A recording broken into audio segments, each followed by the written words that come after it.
নমস্কার বন্ধুরা, সকলকে স্বাগত জানিয়ে আজকের ব্লগটি শুরু করছি। প্রতিদিন বিকেলের দিকে ঝড় বৃষ্টি হচ্ছে। ঝড় বৃষ্টির পর ওয়েদার খুব মনোরম থাকছে। এই মনোরম ওয়েদারে কিছু একটা বানিয়ে খেতে মন চাইলে আপনারা অতি সহজেই বাড়িতে থাকা উপকরণ দিয়ে এরকম খাবার বানিয়ে খেতেই পারেন। আমরাও মাঝে মধ্যে এরকম বানিয়ে খাই, খেতেও ভালো লাগে। বাড়িতে পাতা টক দই আর তার সঙ্গে গরম গরম আলুর পরোটা, কি সুন্দর কম্বিনেশন, দারুণ টেস্টি। আজকে বাড়িতে বানালাম আলুর পরোটা।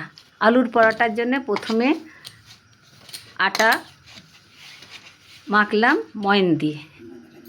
আটাটা মেখে রেখে এরপর আলু সেদ্ধ করে আলুর পুর বানালাম। পেঁয়াজ কুচি, লঙ্কা কুচি, ভাজা মশলা দিয়ে আলুর পুরটা তৈরি করে রাখলাম। বেশ ঝাল ঝাল করে পুরটা বানালাম। এরপর ময়দার থেকে লেচি কেটে গোল গোল করে লেচি কেটে নিলাম। লেচি কেটে লেচিগুলো এরপর ছোট ছোট বাটি বানালাম। বাটি বানিয়ে তার মধ্যে পুর ঠেসে ঠেসে পুর দিলাম।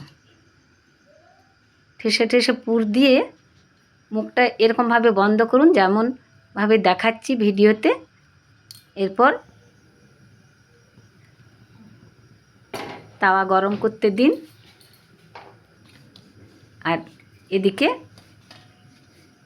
পরোটাগুলো বেলে নিচ্ছি।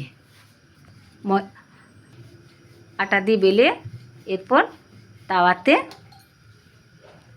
দিলাম। পরোটাগুলি একটা একটা করে সেঁকবেন, ভালো হবে। বেশ খাস্তা হয়েছিল, ভালো হয়েছিল খেতে।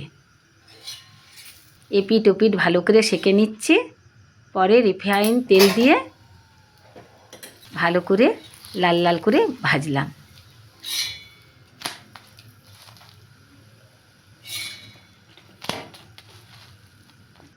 ভালো করে ভেজে বাড়িতে তৈরি টক দই দিয়ে গরম গরম সার্ভ করলাম।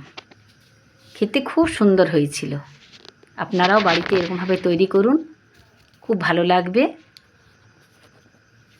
বাড়ির মানুষদের তৈরি করে খাওয়ান, বন্ধুবান্ধবদের ডেকে খাওয়ান। খুবই ভালো, স্বাস্থ্যকর, সুস্বাদু এবং বাড়িতে তৈরি খাবারের মধ্যে একটা ভালোবাসা থাকে, যার জন্যে বেশি ভালো লাগে খাবারগুলি খেতে।